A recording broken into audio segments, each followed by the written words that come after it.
Hello, Coach. Hey.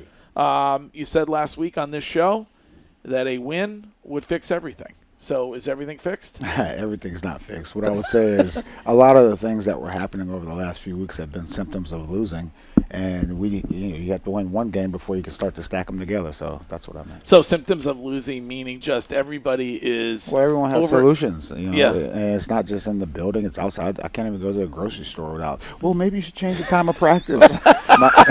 my mom calls me the solutions. People in the building, like everyone has a solution. And what is your mom recommending?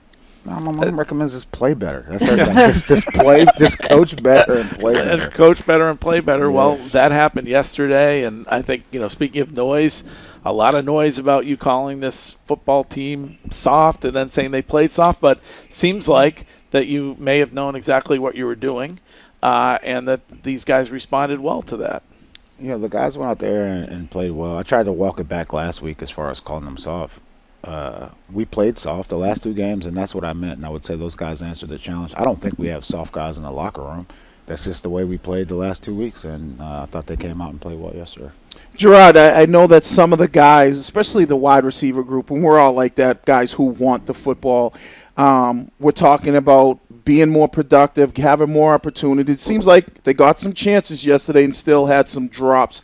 What are some of the issues with maybe the drops that some of these guys have to focus on a little bit better? The issue is the drops. You're exactly right. Those guys, they got open, and good receivers, they get open, they catch the ball, and if they're really good, they run with it afterwards. And we had a bunch of drops yesterday, but those are things that we can correct and look forward to those guys taking the next step. But when it comes to correcting that, is that just reps in practice? Is it a mental thing with some of these guys? It seems like some, you brought this up a couple weeks ago with us, where it's okay to talk and demand the football, but then you got to deliver. It seems Which like I still feel that way. And a lot of people, get on the jugs machines and do all this and do all that. At the same time, you don't have a 250-pound linebacker running at you at the same time. Yeah. And so some of those drops were across the middle. We had a couple on the outside, and it comes down to concentration. When it comes to going into halftime yesterday, it seemed like you guys were just trying to run the clock down. That's exactly what we were trying to do. Okay. Anytime you lose your starting quarterback and the game plan revolves around your quarterback, and there's a major shift, we run the ball. If we pop that run, then we'll get into our 2-minute or no huddle stuff. But at the same time, it was an opportunity for us as a team in all three phases to hit the reset button, go back, re-energize, make our corrections, and come out and play. What was your message in the locker room at halftime after doing so? Yeah, the messaging was the same thing I said before the game, 30 minutes before those guys got dressed. And it's the next minute mentality. Before the game, we found out that one of our best players wasn't able to go, and Duggar. And I challenged the rest of the guys, like, look, it's next man up. And it stinks to find out, that close to the game, but it happened. And the same thing in the game when your starting quarterback, who you expect to go out there and play 4 quarters, more if need be, goes down. It's the next man up mentality. And I told those guys at halftime, this is an opportunity for us to go out there and support Jacoby, and that's by playing complementary football. And I think we did that at times. Jerod, I thought last week was a massive week for you. Our perspective outside the building, but the noise was at a fever pitch about walking back comments, the locker room, these players. When has walking back comments ever been like a big deal? For me though, like, situations change, and I would always say I always reserve the right to change my mind, no matter what we're talking about, who's starting, who's not starting. Like, I always reserve that right. And we talk about transparency, which I've tried to be with all of you guys, and to me, transparency is what I want you to see. I'm not going to say everything that is under the curtain, no, but at the same time, the relationship with the media, I think, is important. So even in saying that, you say it's at a fever pitch. For me, it doesn't matter. As long as the fam's straight, I'm straight.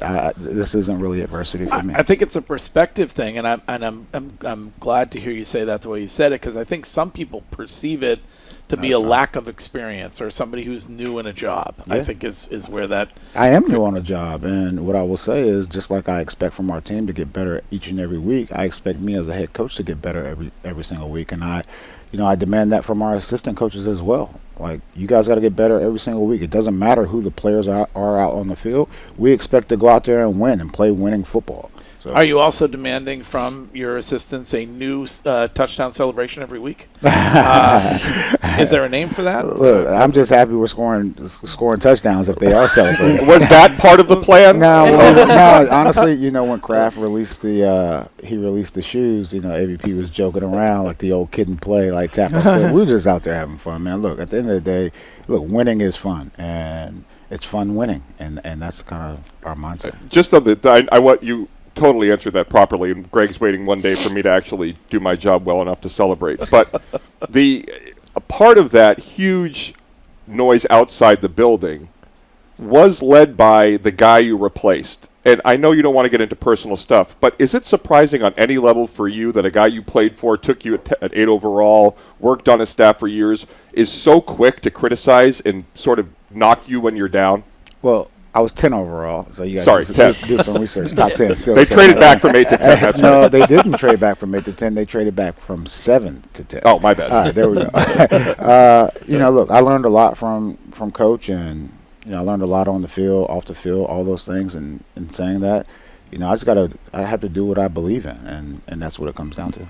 Jerod, isn't the most important thing, and I think for us on the outside, we don't really know what's being said on the inside, and I think great. Yeah. But then we have a problem, right? Well, but a lot of the players, they were saying, well, this is the message that Jerod was giving us before he got to the media, and isn't that the most important thing? At least it was for me, is that what the players are getting before the media gets, you're out there and you're giving your post-game interviews, that kind of thing. Yeah, I'm very open with the players. I'm very transparent. And you would know this, being a player, like you have so many people around you that will lie. Oh yeah, and they'll tell you it's not your fault.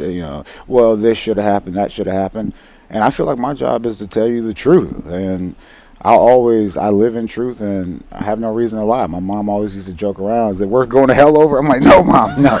And so I try to be very truthful, and again, like no matter what the noise is outside, I'm very upfront with our players, and I think they appreciate that. I know you've already said to media this morning that Drake is in concussion protocol. When he came off the field yesterday, what was he feeling? What went into him having to get checked out? And then I know you've said that during halftime, he said to you that he felt like he could go back out there. Yeah, it was it was called down from the league, and they wanted to do further evaluation.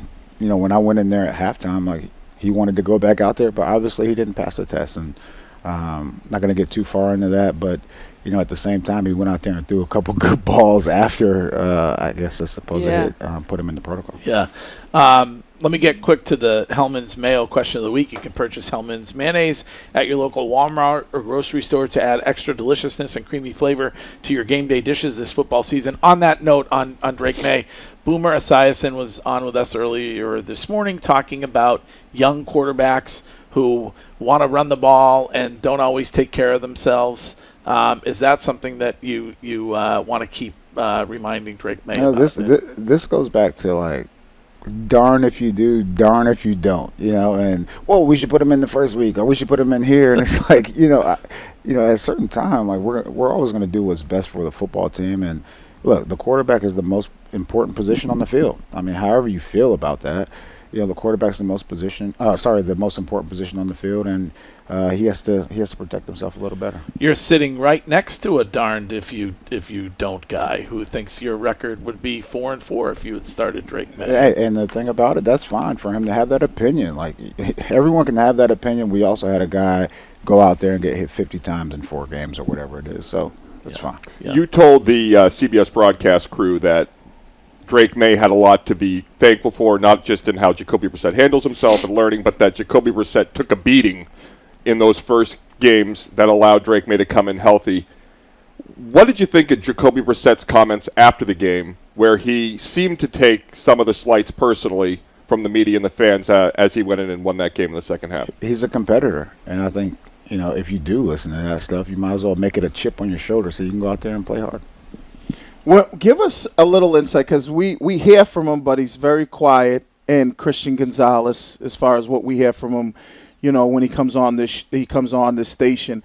Give us an insight to what he's like as a player and as a person, because he looks like he has the potential to get into an era of being one of the best corners in the National Football League. What makes him so special? Like, it's been week after week with this guy going against some great players. Yeah, I would say the good corners that I've played with, whether we're talking about Talib or, well, maybe not Talib, but Revis and, Gilmore, some of these guys, they're quiet off the field, but once they cross the white lines, it's all business. Mm-hmm. It's all being a competitor, and that's Gonzo. Like, you can sit here and try to get whatever you want out of him as far as like talking, but when he crosses the white lines, he's a very good player. Momentum-wise, how big was the punt return yesterday? It was huge, and that goes back to the complementary football where 3 and out punt return, and we've been saying it for a while now. He's almost popped a few this season, but good punt return that led to a touchdown. That's what we're trying to do. Does it feel like a respect thing when you hear the outside noise? I know that you try to block it out, but nobody had picked you guys to win in this one. Then Drake goes down, and I think people expected the Jets for you guys to just roll over and die. Like, does the team talk about that? Do you feel like the guys use that to their advantage to go out there and prove people wrong? We use the pressure just to get closer as a unit, and once again, it takes on the team takes on the personality of the head coach and the quarterback. And for me, I'm anchored in something that's a lot different than people agreeing or disagreeing with what I do and what I say. So I'm always going to do what's best for the Patriot organization. And I thank the Kraft family for allowing Elliot and myself to run this organization. You surprised by where Aaron Rodgers and the Jets are right now? I can't, honestly, I don't get into the other teams. I'm just worried about us.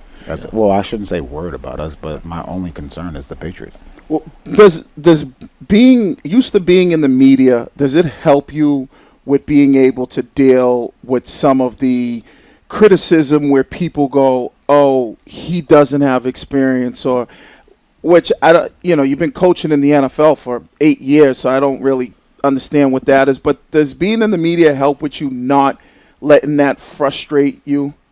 I learned very early in my career at Tennessee. I learned even here in the NFL don't Google yourself, don't type your name into Twitter. Words to live by. Hey, I learned that as a player, and I was Rookie of the Year. And after my rookie year, I was like, everyone around me, I guess, is fickle for the most part, except for my inner circle. So, and once again, like, it's the fan. Look, they pay for those tickets, and they expect to see a team that goes out there and performs well and wins. I understand that.